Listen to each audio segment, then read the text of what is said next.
Good morning, students. Welcome to St. Lawrence School's online classes. Myself, Vineet Bajpayee, and I am going to teach you geography. And we are today just going to start chapter first of class 7. The chapter name is Representation of Geographical Feature. The first point of that is topographical survey maps. Topographical survey maps, they are commonly also known as topo sheets. They are drawn on a large scale to show the man-made and the natural features on a map sheets. Like that, natural features like hill, elevations, drainage, trees and vegetations, and as well as for man-made features like roads, villages, towns, and canals, etc.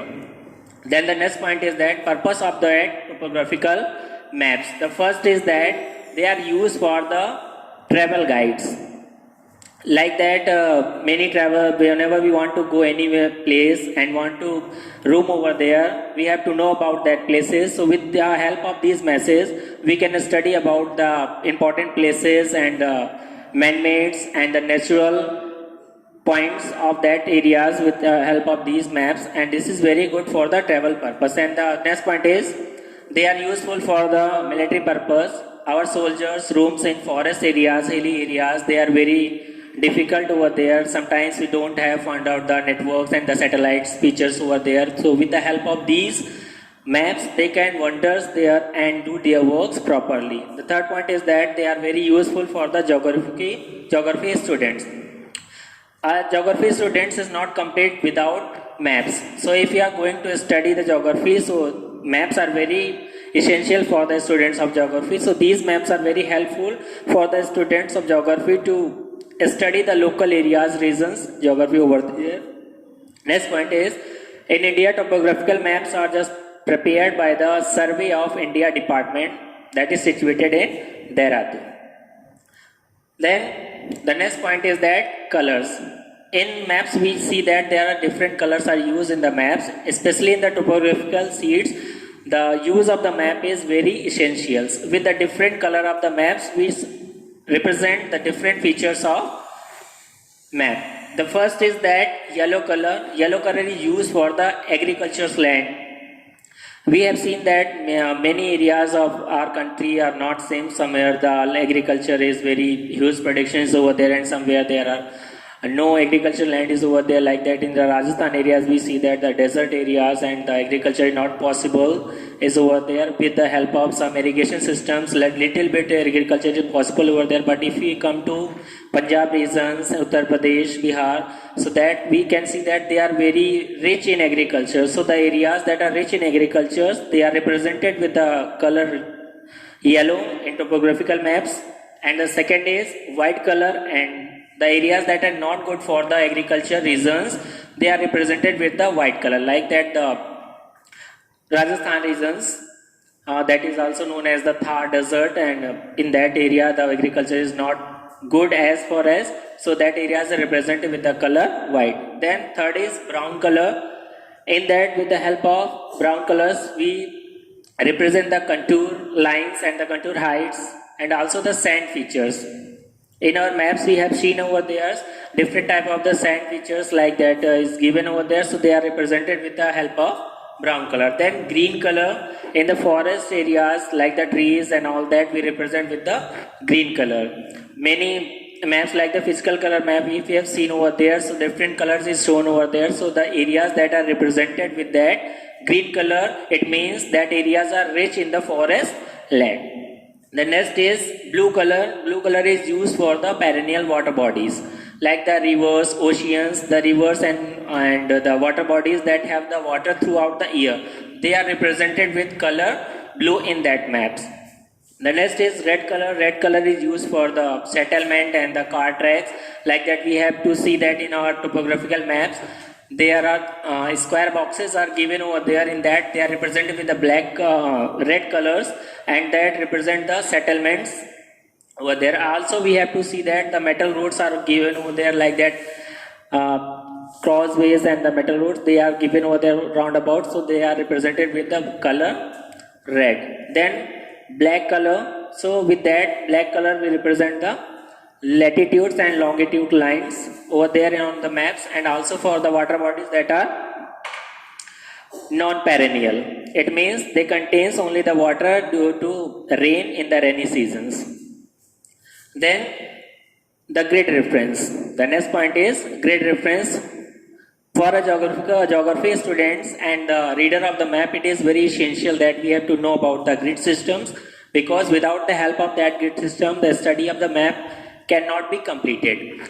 To locate a place on the map, we have to see that some lines are drawn over there on the maps. Some horizontal and vertical lines are made on the maps with the help of color red and sometimes black also. Black lines, they represent longitudes and latitudes, and the red lines that are drawn on the topographical map, they represent the grid systems.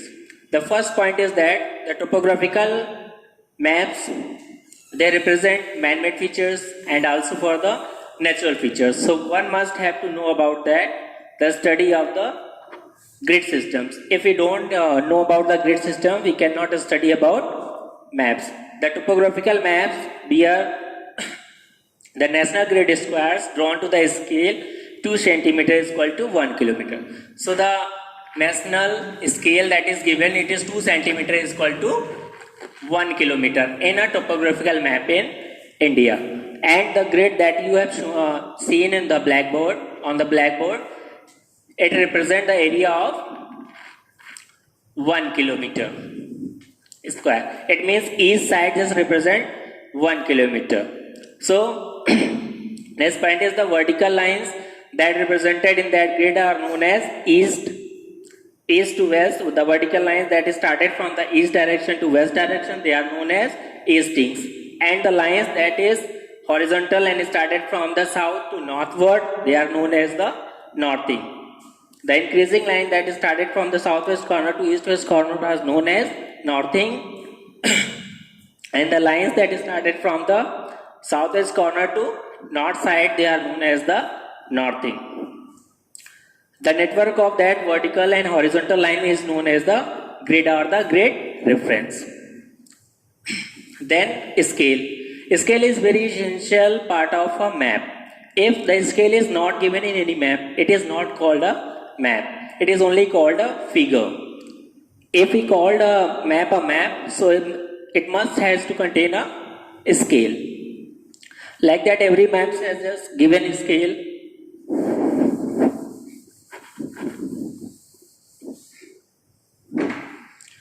Sometimes we have just given that 1 centimeter is equal to, like that 1 centimeter is equal to 1 kilometer. This is also called a scale. So scale is a measuring line that shows on the map for the relation between the map distance and ground distance. There are the two points are given to that. One is in centimeter and second is in kilometer. So that part that represent in centimeter, this is the map distance, and the part that is represented in kilometer, this is actual ground distance.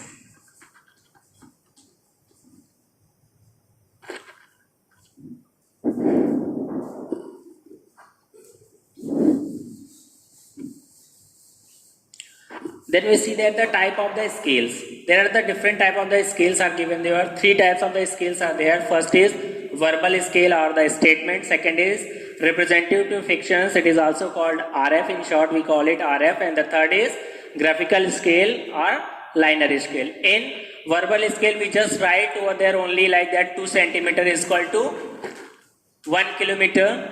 In verbal forms, we have written it on the map. So that is called for the verbal scale. It means 2 centimeter on the map represent 1 kilometer on the actual ground. The second is RF. That is representative fiction and most appreciable scale on the maps, because here we have to just show the actual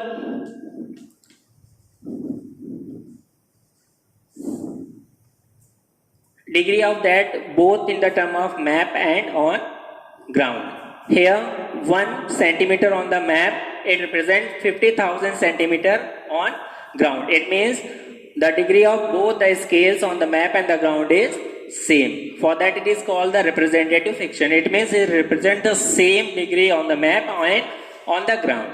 Then the last is graphical scale or the linear scale. We have seen on the maps. Sometimes a line is drawn over there and it is divided in the equal parts and written over there. It started from the 0, 1, 2 and written in kilometer. It means, and this is also divided in further in two parts, which is 0.5. It means it represents the actual map distance and the ground distance with the help of these graphical state.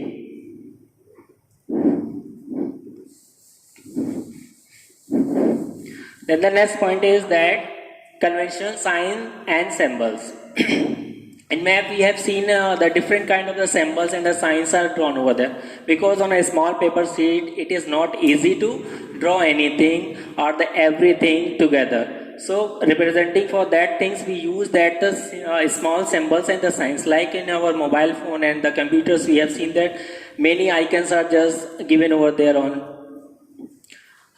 laptop screen, computer screen and the phone screens, and with the help of that icons we can know that which features they are denoting over there. So like that the same point is over there. The conventional signs and symbols, they are used in the maps to show the different man-made and the natural features over there. Like that we have to represent the temple on the map. So we have to draw sign of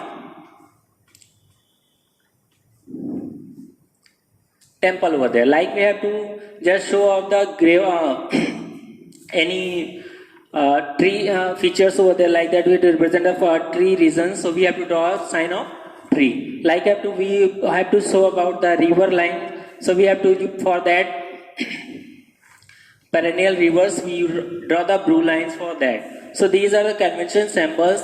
They are the standard sign and symbols are internationally accepted. Not in India, internationally wherever we have to just prepare the maps, where are the physical maps, political map, or the thermal maps, or the topographical maps, we use these sign and symbols for that. Okay, thank you.